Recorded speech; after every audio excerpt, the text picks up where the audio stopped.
جمعہ مسجد حرام بتاریخ 30 جمادی الاخر 1442 ہجری بمطابق 12 فروری 2021 عیسوی بعنوان توحید اور اس کی شاخیں، خطیب فضیلت الشیخ بندر بلیلہ حفظہ اللہ ورعاہ، ترجمہ بآواز حفظ الرحمن تیمی۔ ہر قسم کی حمد اللہ ہی کے لیے ہے، ہم اس کی حمد بیان کرتے ہیں، اسی سے مدد چاہتے ہیں اور مغفرت طلب کرتے ہیں۔ ہم اللہ کی پناہ چاہتے ہیں اپنے نفس کی برائیوں اور اپنے اعمال کی خرابیوں سے۔ جسے اللہ ہدایت دے اسے کوئی گمراہ نہیں کر سکتا، اور جسے وہ گمراہ کر دے اسے کوئی ہدایت نہیں دے سکتا۔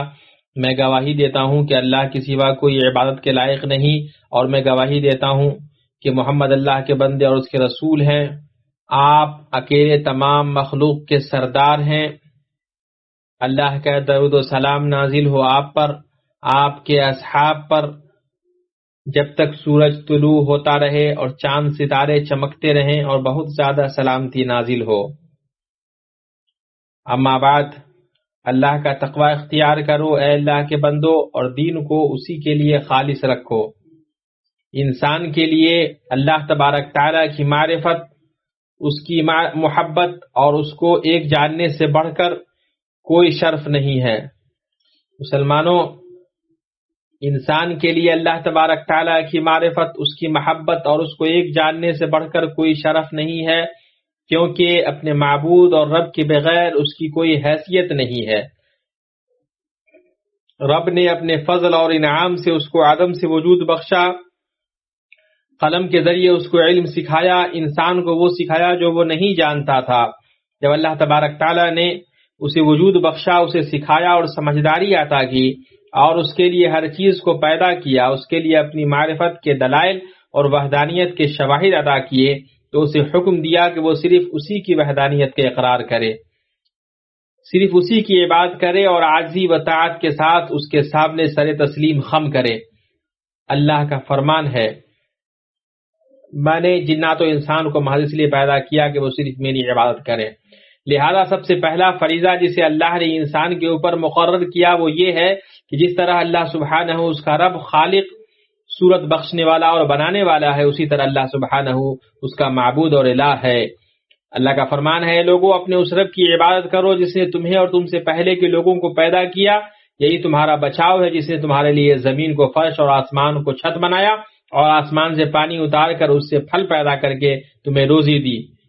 خبردار، باوجود جاننے کے اللہ کے شریک مقرر نہ کرو۔ اس عظیم فریضہ کے ساتھ انسان کی یہ حالت ہو گئی، بعد اس کے کہ اللہ رب العالمین نے انہیں توحید پر پیدا کیا، انہیں اس کا حکم دیا، اور ان کے باپ آدم کو واضح طور پر توحید ادا کر کے زمین پر اتارا کہ کئی صدیوں تک اس شفاف پانی اور میٹھے چشمے سے وہ سیراب ہوتے رہے۔ وہ اپنے رب کے علاوہ کسی اور کو اپنا معبود نہیں جانتے تھے، نہ ہی اپنی گردن کو اس کے علاوہ کسی کو معبود سمجھ کر جھکاتے تھے، یہاں تک کہ شیطان نے ان کو اچک لیا اور شرک کو اور اللہ کے ساتھ کسی کو شریک ٹھہرانے کو ان کے لیے مزین کر دیا، جیسا کہ حدیث قدسی میں ہے۔ نبی صلی اللہ علیہ وسلم نے فرمایا، میں نے اپنے تمام بندوں کو توحید پر پیدا کیا، لیکن شیطان ان کے پاس آیا اور ان کو ان کے دین سے گمراہ کر دیا، ان کے اوپر وہ چیزیں حرام کر دیں جنہیں ہم نے حلال کیا تھا، اور انہیں حکم دیا کہ وہ میرے ساتھ شریک ٹھہرائیں جس کی ہم نے کوئی دلیل نہیں اتاری ہے۔ اس حدیث کو مسلم نے روایت کیا ہے۔ تو مخلوق اس خالص توحید پر متحد تھی، یہاں تک کہ ان کی فطرت بدل گئی۔ تب اللہ رب العالمین نے رسولوں کو ان کی طرف بھیجا تاکہ ان کو ان کی پہلی سیرت فطرت پر واپس لے آئیں، اور وہ دین کو اللہ ہی کے لیے خالص رکھیں، صرف اسی کی وحدانیت کا اقرار کریں، اور اس کے علاوہ کسی اور کی عبادت سے براءت کا اظہار کریں، جیسا کہ اللہ عز و جل کا فرمان ہے۔ دراصل لوگ ایک ہی گروہ تھے، اللہ تعالیٰ نے نبیوں کو خوشخبریاں دینے اور ڈرانے والا بنا کر بھیجا، اور ان کے ساتھ سچی کتابیں نازل فرمائی۔ شریعتوں کی چکی اس کے بعد توحید پر گھومتی رہی، جو کہ آسمانی پیغام کا لب لباب ہے، درست ملت کا خلاصہ ہے، رسولوں کی بعثت اور کتابوں کو نازل کرنے کا مقصد ہے۔ اللہ تعالیٰ کا فرمان ہے، ہم نے ہر امت میں ایک رسول بھیجا کہ لوگوں صرف اللہ کی عبادت کرو اور شیطان اور بتوں کی عبادت سے بچتے رہو۔ یہ نوح علیہ السلام کی آواز تھی. ہم نے نوح علیہ السلام کو ان کی قوم کی طرف بھیجا تو انہوں نے فرمایا اے میری قوم تم اللہ کی عبادت کرو، اس کے سوا کوئی تمہارا معبود ہونے کے قابل نہیں، مجھ کو تمہارے لیے ایک بڑے دن کے عذاب کا اندیشہ ہے. اس کے بعد ہود، صالح اور شعیب علیہ السلام کی آواز تھی اور ہم نے قوم عاد کی طرف ان کے بھائی ہود کو بھیجا. انہوں نے فرمایا اے میری قوم تم اللہ کی عبادت کرو، اس کے سوا کوئی تمہارا معبود نہیں، سو کیا تم نہیں ڈرتے؟ اور ہم نے سمود کی طرف ان کے بھائی صالح کو بھیجا. انہوں نے فرمایا اے میری قوم تم اللہ کی عبادت کرو، اس کے سوا کوئی تمہارا معبود نہیں. اور ہم نے مدین کی طرف ان کے بھائی شعیب کو بھیجا. انہوں نے فرمایا اے میری قوم تم اللہ کی عبادت کرو، اس کے سوا کوئی تمہارا معبود نہیں. شروع سے لے کر آخر تک توحید ہی اولین و آخرین رسولوں کی دعوت ہے. مسلمانوں، جہاں تک ابراہیم خلیل ان پر پاکیزہ سلام ہو کی بات ہے تو توحید کے باب میں ان کا قدم سب سے زیادہ راسخ ہے. آپ موحدوں کے امام ہیں اور چنیدہ موحدوں کے پیشوا ہیں. ان کی ملت کے علاوہ کسی اور ملت کی جانب انتساب کو اللہ نے باطل قرار دیا ہے. اللہ عز و جل کا فرمان ہے، یہ کہتے ہیں کہ یہود و نصارہ بن جاؤ تو ہدایت پاؤ گے. تم کہو بلکہ صحیح راہ پر ملت ابراہیمی والے ہیں، اور ابراہیم خالص اللہ کے پرستار تھے اور مشرک نہ تھے. اللہ نے آپ کی ملت کو، پیروکاروں کو اور آپ کی طریقت پر چلنے والے کا تزکیہ کیا ہے. اللہ تعالیٰ کا فرمان ہے، باعتبار دین کے اس سے اچھا کون ہے جو اپنے کو اللہ کے تابع کر دے اور ہو بھی نیکوکار، ساتھ ہی یکسوئی والے ابراہیم کے دین کی پیروی کر رہا ہو. اور ابراہیم کو اللہ تعالیٰ نے اپنا دوست بنا لیا ہے. آپ علیہ السلام کی ملت سوائے توحید کے اور کچھ نہیں تھی. اللہ تعالیٰ کا فرمان ہے، ابراہیم تو نہ یہودی تھے نہ نصرانی، بلکہ وہ تو یکسو خالص مسلمان تھے، وہ مشرک بھی نہیں تھے. جب مخلوق توحید کو حاصل کرنے میں علم و عمل اور حالت کے اعتبار سے غیر مساوی ٹھہری تو ان میں انبیاء اور رسول سب سے کامل توحید والے ہوئے. انبیاء اور رسولوں میں سب سے کامل توحید والے اولو العزم رسول ہیں، اور اولو العزم رسولوں میں سب سے کامل توحید والے دونوں خلیل ابراہیم اور محمد علیہ السلام ہیں. آپ دونوں نے توحید کو وہاں تک برتا جہاں تک کوئی دوسرا علم و عمل اور حالت اور مخلوق کو دعوت دینے اور اس کے لیے کوشش کرنے کے اعتبار سے برت نہیں سکا. اس لیے اللہ تعالیٰ نے اپنے نبی محمد صلی اللہ علیہ وسلم کو حکم دیا کہ وہ ابراہیم علیہ السلام کی ملت کی پیروی کریں. پھر ہم نے آپ کی جانب وحی بھیجی کہ آپ یکسو ابراہیم کی ملت کی پیروی کریں جو مشرکوں میں سے نہ تھے. آپ صلی اللہ علیہ وسلم اپنے صحابہ کو سکھاتے تھے کہ جب تم صبح کرو تو یہ کہو اصبحنا علی فطرت الاسلام و کلمۃ الاخلاص. ترجمہ، ہم نے فطرت اسلام، کلمہ اخلاص، اپنے نبی محمد کے دین اور اپنے باپ ابراہیم علیہ السلام جو یکسو اور فرما بردار تھے کی ملت پر صبح کی، وہ مشرکوں میں سے نہ تھے. اس دعا میں ملت ابراہیم سے مراد توحید ہے اور دین محمد سے مراد وہ تمام قول و عمل اور عقیدہ جو پیارے نبی پر اللہ کی جانب سے نازل ہوا. کلمہ اخلاص سے مراد لا الہ الا اللہ کی شہادت ہے، اور فطرت الاسلام سے مراد اللہ وحدہ لا شریک لہ سے وہ محبت، اس کی وہ عبادت اور عاجزی و غلامی اور پیروی و انابت کے ساتھ اس کی وہ فرما برداری ہے جس پر اس نے اپنے بندوں کو پیدا کیا. اللہ کے بندوں، قرآن کریم جس توحید کے ذکر اور اس کی دعوت سے بھرا ہوا ہے وہ دو قسم کی توحید ہے، توحید معرفت و اثبات اور توحید قصد و طلب. پہلی قسم سے مراد اللہ تبارک تعالیٰ کو اس کی ذات، اسماء و صفات اور افعال میں جلال و جمال کی صفتوں کے ساتھ یکتا جاننے کا اقرار کرنا ہے. دوسری قسم سے مراد صرف اللہ کی ہی عبادت کرنا جو کہ تمام حالتوں میں غایت درجے کی محبت کے ساتھ نہایت عاجزی کا نام ہے.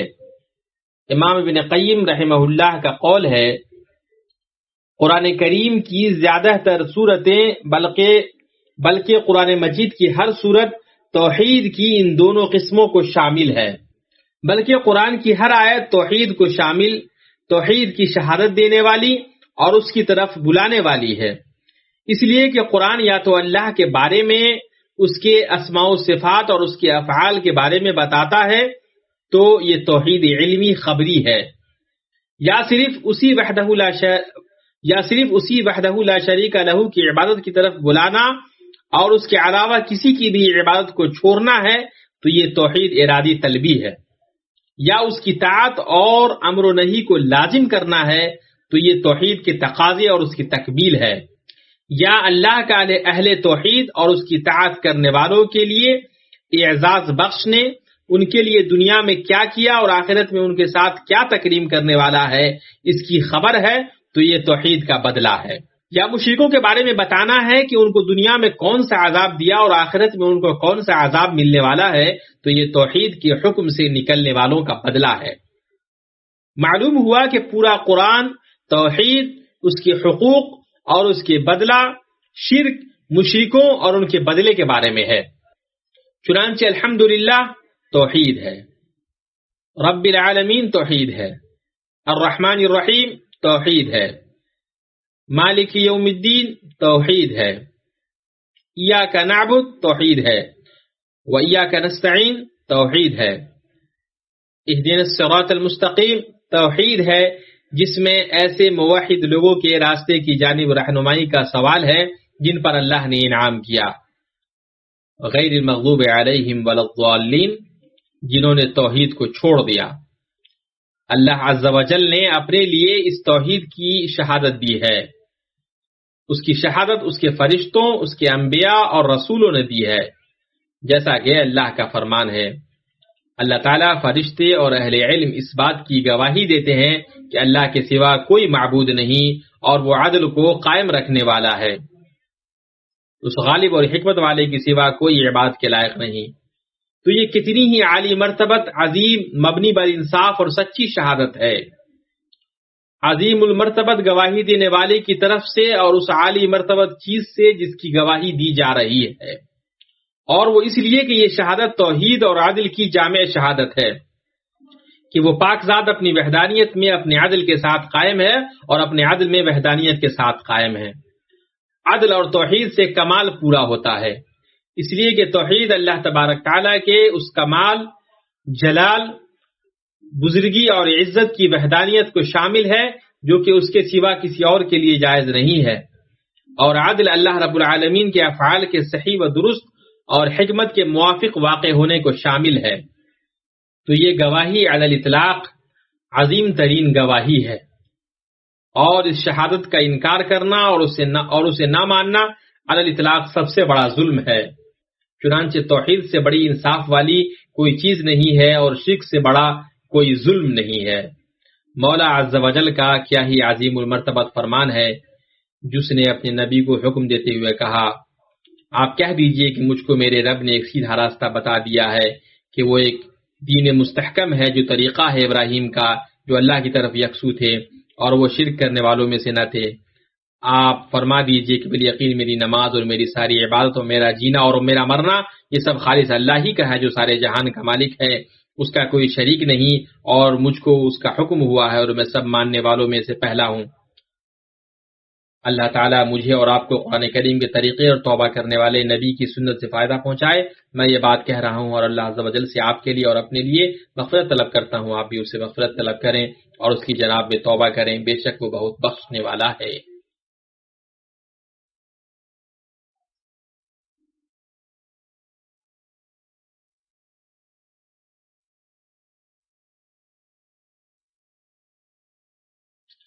ہر طرح کی تعریف اللہ کے لیے ہے، ایسی تعریف جو اس کی توحید کی خوشبو سے معطر ہے، اور درود نازل ہو اس کے رسول محمد پر جو اس کے بندوں میں سب سے بہتر ہیں، اور ان کے آل و اصحاب پر، ان پر جو اچھے طریقے سے ان کی پیروی کریں، اور بہت زیادہ سلامتی نازل ہو۔ اما بعد، توحید کی حقیقت، اے مسلمانوں، توحید کی حقیقت اللہ کے لیے دین کو خالص رکھنا ہے، جیسا کہ اللہ کا فرمان ہے، انہیں اس کے سوا کوئی حکم نہیں دیا گیا کہ صرف اللہ کی عبادت کریں، اسی کے لیے دین کو خالص رکھیں، یکسو ہو کر نماز قائم کریں اور زکوٰۃ دیتے رہیں، یہی ہے دین سیدھی ملت کا۔ توحید اس وقت تک پوری نہیں ہو سکتی جب تک اس میں اس بات و نفی دونوں کو جمع نہ کر دیا جائے۔ جہاں تک اس بات کی بات ہے تو وہ یہ ہے کہ اللہ تبارک تعالیٰ کی الوہیت کا اقرار کیا جائے، اور نفی یہ ہے کہ اس کے علاوہ سبھی کی الوہیت کا انکار کیا جائے۔ اس لیے آپ دوسروں کی عبادت چھوڑ کر صرف اللہ کی عبادت کریں، اور دوسرے کی محبت کو چھوڑ کر بس اس اللہ سے محبت کریں، کسی اور سے نہ ڈر کر صرف اللہ سے ڈریں. اسی طرح آپ صرف اسی سے مدد طلب کریں، صرف اسی پر بھروسہ کریں، اسی سے فیصلہ کے لیے رجوع کریں، صرف اسی کو پکاریں، اس کے علاوہ کسی اور سے امید نہ باندھیں. اس توحید کا کمال یہ ہے کہ بنیادی طور پر دل میں غیر اللہ کے لیے کچھ بھی نہ بچے، بلکہ بندہ ہر چیز میں اللہ کا وفادار دوست بنا رہے. وہی پسند کرے جو اللہ کو پسند ہے، وہی ناپسند کرے جو اللہ کو ناپسند ہے. اس سے دوستی رکھے جو اللہ سے دوستی رکھتا ہے، اور اس سے دشمنی رکھے جو اللہ سے دشمنی رکھتا ہے. اللہ کے حکم کے مطابق حکم دے اور اس کی ممانعت کے مطابق روکے، تو یہی دین کا اول و آخر اور ظاہر و باطن ہے. یہی اس کی چوٹی کی رفعت اور اس کا محور ہے. یہی حقیقت ہے جس کے ذریعے اللہ تعالی بندے کو نجات دیتا ہے. اللہ کے رسول نے معاذ رضی اللہ تعالیٰ عنہ کو نصیحت کرتے ہوئے فرمایا کہ اے معاذ، تم جانتے ہو کہ اللہ کا حق بندوں پر کیا ہے؟ تو معاذ نے کہا اللہ کے رسول، اللہ اور اس کے رسول زیادہ جانتے ہیں. تو اللہ کے رسول نے فرمایا کہ اللہ کا حق بندوں پر یہ ہے کہ وہ اس کی عبادت کرے، اس کے ساتھ کسی کو شریک نہ کرے، اور بندوں کا حق اللہ پر یہ ہے کہ جب وہ اس کے ساتھ کسی کو شریک نہ کرے تو وہ اسے عذاب نہ دے. متفق علیہ. یہ سب باتیں رہیں، اور درود و سلام بھیجو اس کی مخلوق میں سب سے چنیدہ پر، اس کی وحی کے لیے منتخب کیے جانے پر، اس کی رسالت کے لیے چنے ہوئے پر، اس پر دنیا میں اللہ کے ذکر کے ساتھ جس کا ذکر بلند کیا گیا، اور آخرت میں جسے شفاعت کی اجازت دی جائے گی اور جس کی شفاعت قبول کی جائے گی. اللہ تعالیٰ اور اس کے